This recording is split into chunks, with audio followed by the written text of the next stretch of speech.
Hi friends, welcome to my kitchen, but I wanted to start it out a little bit different because last week I spent Tuesday through Saturday with my best friend in Nebraska.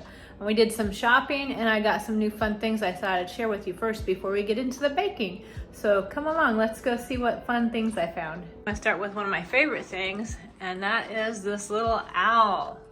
Look at him, isn't he so amazing? A little teapot. He's so cute.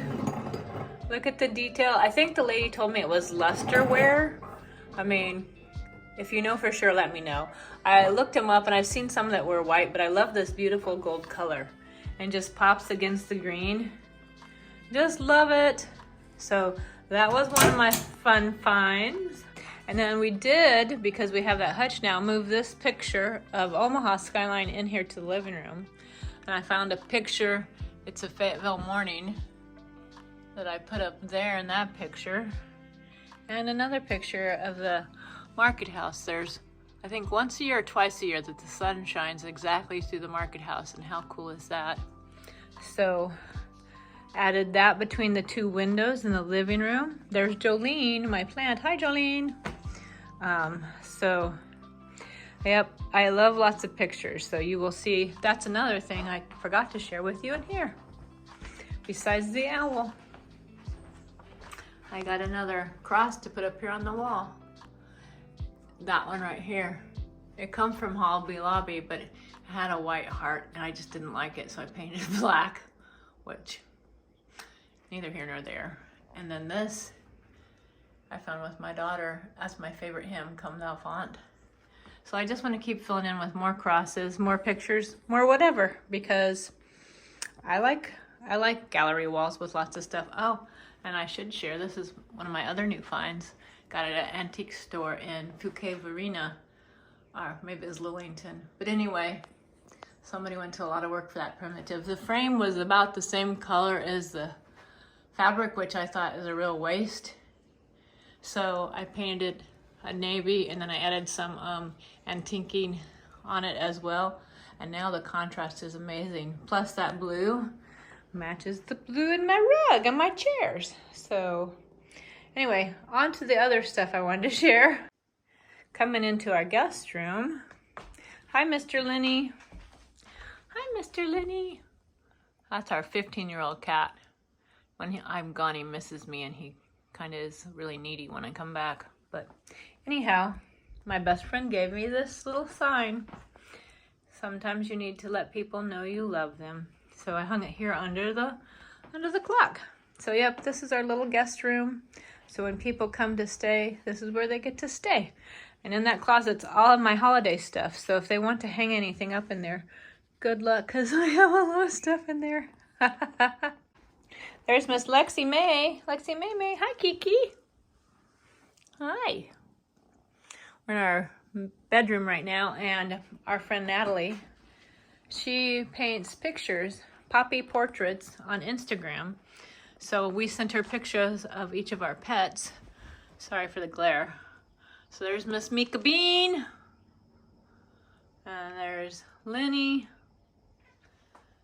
and then there's Lexi. And she painted those with, I'm assuming, acrylic or oil paints. I don't know which, but what an incredible job she did. She did an amazing job. So right now I know she's on maternity leave until November. But if you would like portraits of your pet, I highly suggest you look her up. Poppy Portraits on Instagram. And the last little thing I wanted to show you for kicks and giggles is I made Funkos of me and my husband for his dresser. So me with my book, could be the Bible, could be a cookbook, could be a novel, who knows, and him with ramen, because that's one of his favorite things to eat. And then, of course, just had to include the weird little cat, because I just think it's fun, and I like it. I guess I should find an actual cat that looks like our cats, but kind of tricky to do. Orange cat's not so hard. Calico's a little harder. Yep, so then you got all the pictures in our room. Back in the kitchen. Here we are, ready to bake. And what are we baking today? Apple cinnamon bread. I was told in one of my videos when I did the caramel apple espresso bars, I don't know, anyway, it was a recipe with apples, and someone said, You know, I would like more apple recipes because it seems, especially in the fall, everybody's so hung up on that pumpkin spice. And hey, I love pumpkin spice as much as the next person. But apples kind of get a raw deal. People kind of forget about them. They're a great fall, time to harvest them, you know, abundance of things to bake with. So today we're gonna bake some apple cinnamon loaf. So let's get my apron. Although my apron's gonna have pumpkins on it because I don't have a lot of fall aprons. I definitely don't have one with apples on it. Maybe I'll have to look for one. But anyway, let's get started with making it and see what we can do.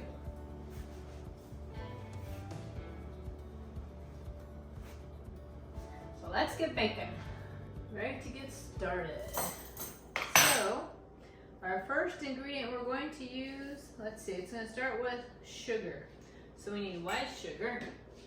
I'm going to use 2/3 of a cup, which I have a 1/4 cup measure in there, and that's not going to work. I need my 1/3 cup. So here we go, 1/3 cup. We need 2/3 of sugar.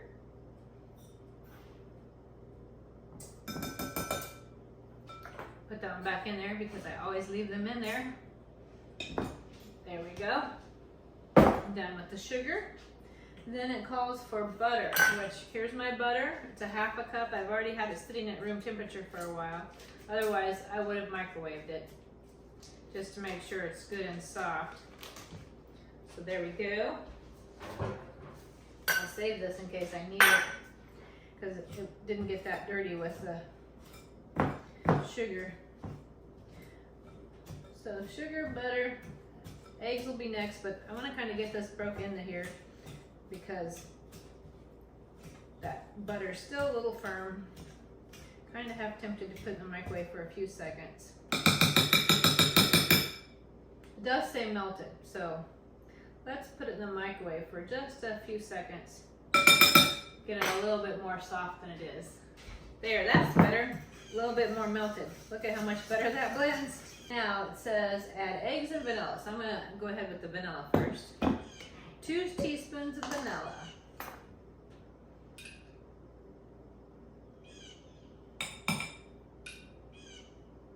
Yes, I have a big jar of vanilla.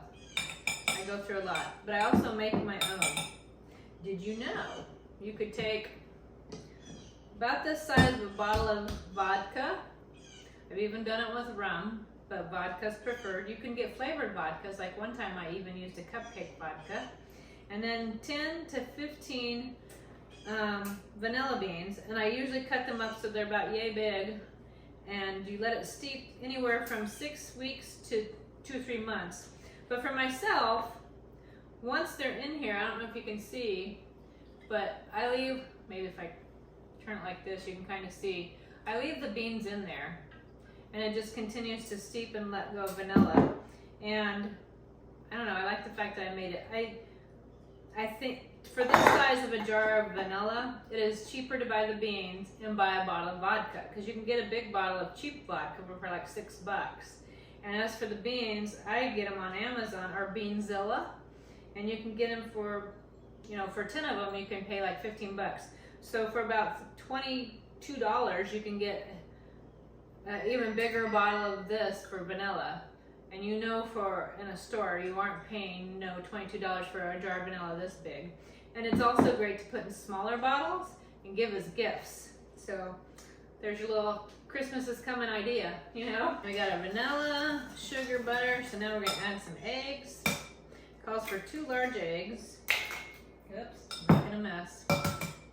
What's new? So 2 large eggs.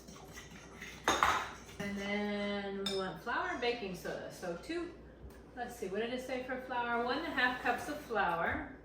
Get my knife out here. So I've got a 1/3 cup in there, so we're gonna do 3 of these.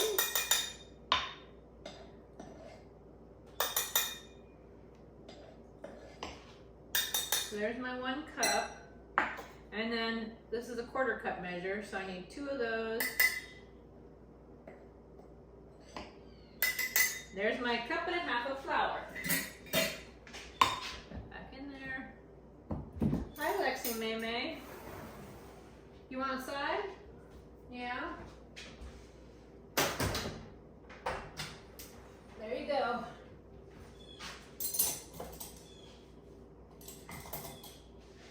Let's see, how much baking powder? 1.5 teaspoons baking powder.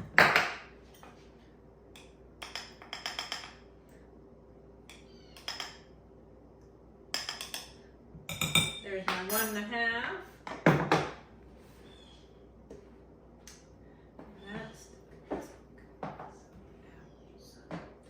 So then the last thing it calls for is 1/2 cup of milk. So first I'm going to blend this in a little bit and then we'll add the milk.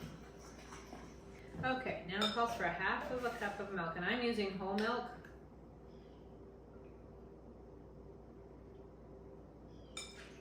You could also use, 1%, 2% skim. You could probably use almond milk and goat milk. I would not use coconut milk because coconut milk does not bake very well. I'm not exactly sure why, but I just know from experience it doesn't bake very well. I don't know if it's I think there's just not enough fats in coconut milk like you get in beef milk, if you will, or goat milk or almond milk, but yeah, it doesn't provide enough.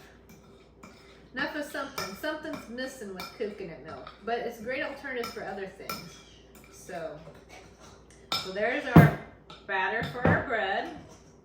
So now the next part, which is a little more involved, is the apple mixture. All right, let's get started with the apple, because there's an apple mixture that it called for apple, cinnamon, and brown sugar, but I'm going to also throw in some molasses powder because I think that would just kind of kick it up. It calls for 2 apples. So these are Golden Delicious, which are my favorite because they're Granny Smiths. I think they might be Granny Smiths because they're a little bit tart.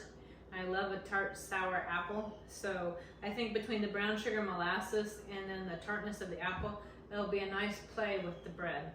So now the fun part, peeling and cutting up the apples to put in the bowl for the rest of the mixture. Let's peel over here so I can chop over there.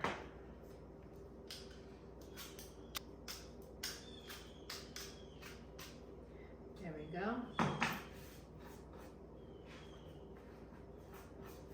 Get that pile over here and then we can cut this one up.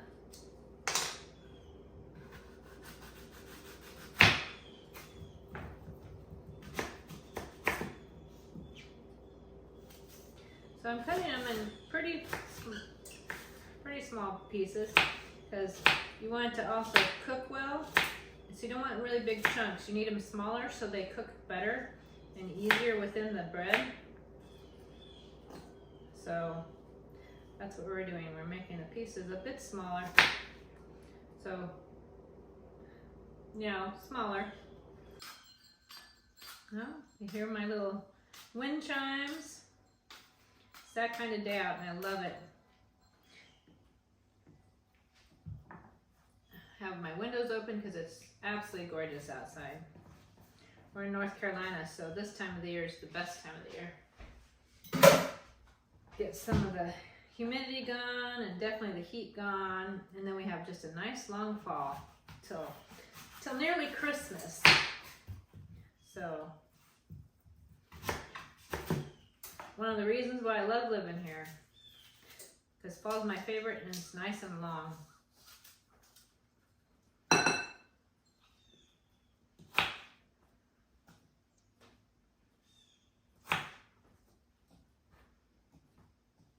There we go. We got all of our apples now. Let's add brown sugar.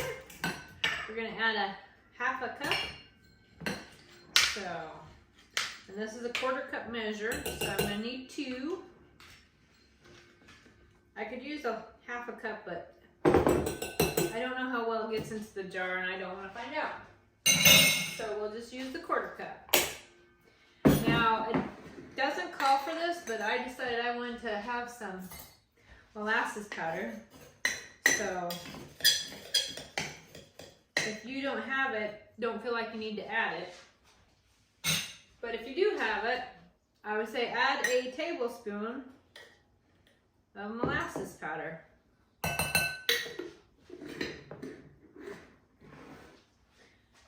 Then it calls for a teaspoon and a half of cinnamon, and I'm using the Vietnamese cinnamon, mostly because I have it and I just want to see what the difference is.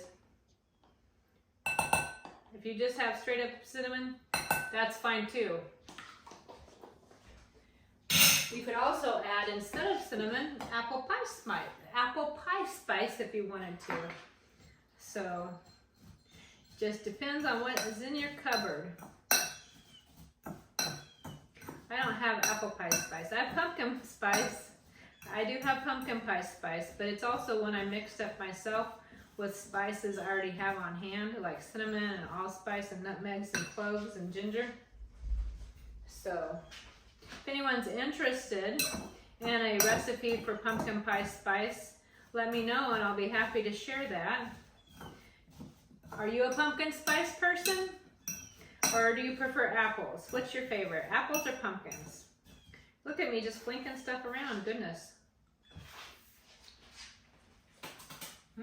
That's really good. Okay.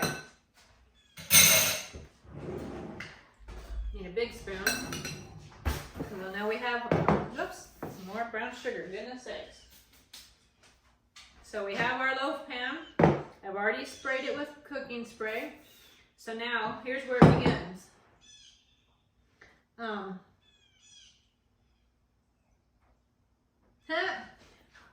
I think the cinnamon, sugar, and molasses powder was supposed to be separate from the apples, but kind of seems to not make sense to me that you'd have another bowl for apples and another bowl for the cinnamon and sugar. So I'm going to go with my way, which is to put it all together. So here we go. You're going to put half of this into the, well, let's get a different, we'll use my fall Snoopy spatula. It says, leaves are falling, autumn is calling. Love Snoopy. So we're going to use him and put half of the bread batter into the bottom. There we go. Put half in, spread it around. This kind of weather always makes me want to watch Winnie the Pooh and the Blustery Day. Maybe I'll do that later today. Listen to me rhyme. There's just no way. Crazy. Okay. Maybe a little bit more because that sounds like an excessive amount on the top. Okay. So try and get about half in there. Now we're going to do half of the apples.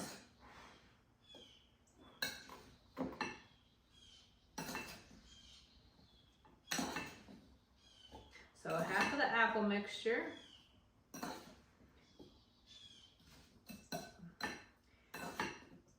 And now I'm going to kind of swirl it a little bit. Kind of get the apples embedded just a little bit into the batter. There we go. Now we're going to top it with the rest on top. Can't wait to try this. It sounds amazing. I love apples and cinnamon and sugar. So now we want to spread this out to cover this layer of apples.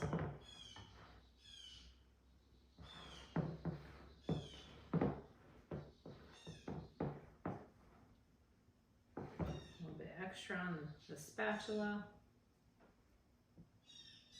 There we go. All right, now the rest of the apples go on top.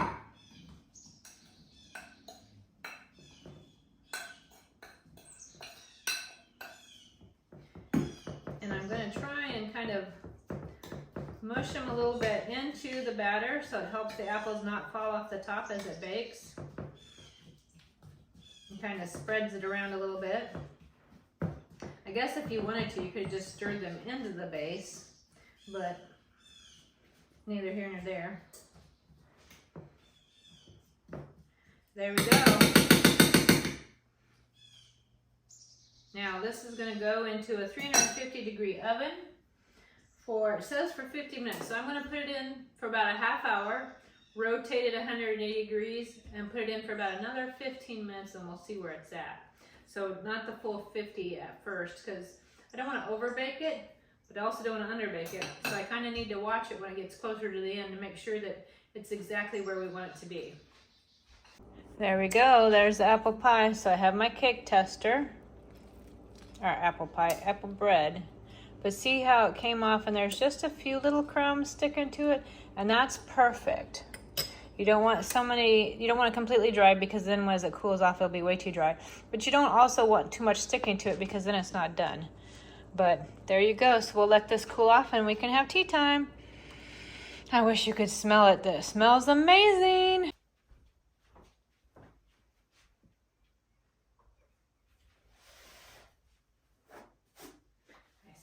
Of Lexi May. We're drinking some red rubious tea, and look at this. It kind of crumbled apart from me, but doesn't that look amazing? I'm gonna start at the top because it's kind of my favorite top part. But look at that.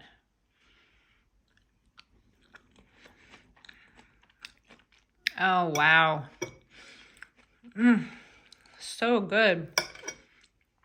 So fall, and there's just a hint of sour or tart, if you will, from the Granny Smith, and then that molasses powder was a good idea. This is so good. I'm gonna be having it for breakfast, not just tea time.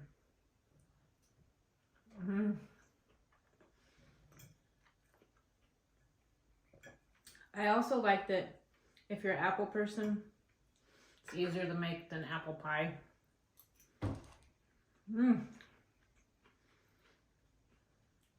So good. It's got nice, like a little bit of like that molasses smoke flavor on the brown sugar and the cinnamon.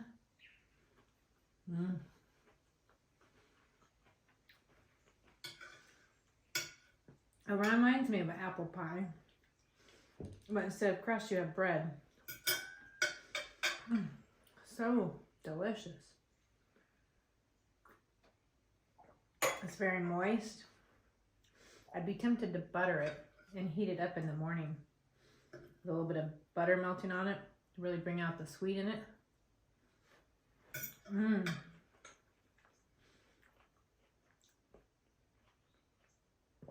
Kind of reminds me a little bit of a Dutch baby. If you've ever had one of those pannenkoeken. Yum. Well, instead of my little devotion, I thought we'd share some from Corrie ten Boom and her reflections. Here she's talking about fresh starts. May I give you something to do for a new year, or maybe just a new time in your life? Go alone before the Lord, and together with Him examine yourself. Do you know that you're forgiven? Have you forgiven others? When you do that, God will give you a victorious new start.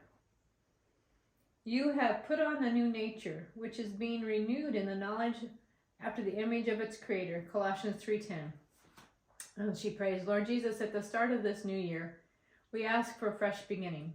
Or maybe it's at the start of a new job, or a new relationship, or a new home, or a new day for that matter.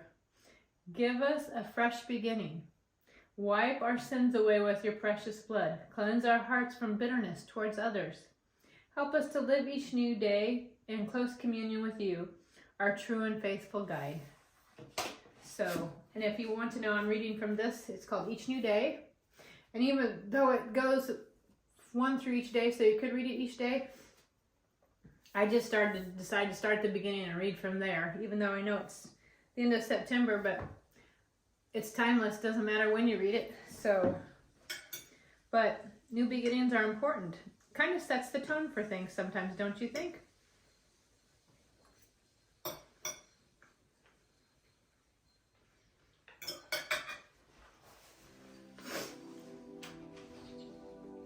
Because if you go into a new job with hope and expectation, sometimes it goes better than if you go in with a grudge and a chip on your shoulder and some frustration of like, ooh, this isn't going to go well, or I'm not going to like this, or this is going to be so hard.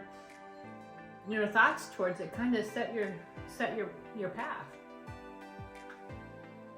But with God's help, you can choose a path that in the long run maybe is easier.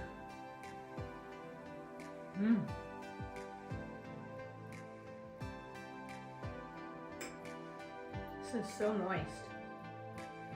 It just, I don't know how else to describe it. It just, if you left out the apples, it'd almost be like a coffee cake or a cinnamon roll.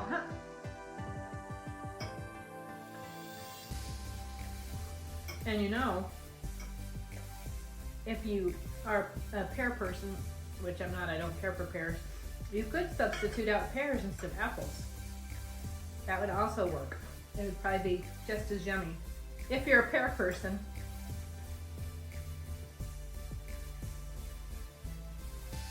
Little chunks of apple. Well, I wanted to share that with you today, and I'm glad you could share this tea time and this baking time with me, friends. Thanks for joining me, and I hope you have a wonderful new beginning at whatever your beginning is. Even if it's just the beginning of a new day. And come back and see me again, you know, drop a comment, say hello, love to hear from you.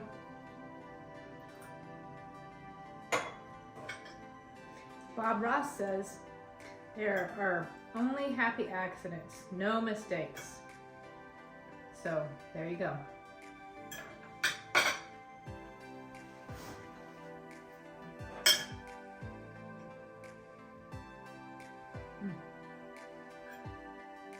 Kind of like mangling, but it's so, I like the middle part.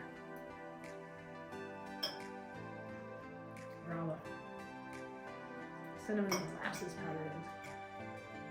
And apples. Yum. Kind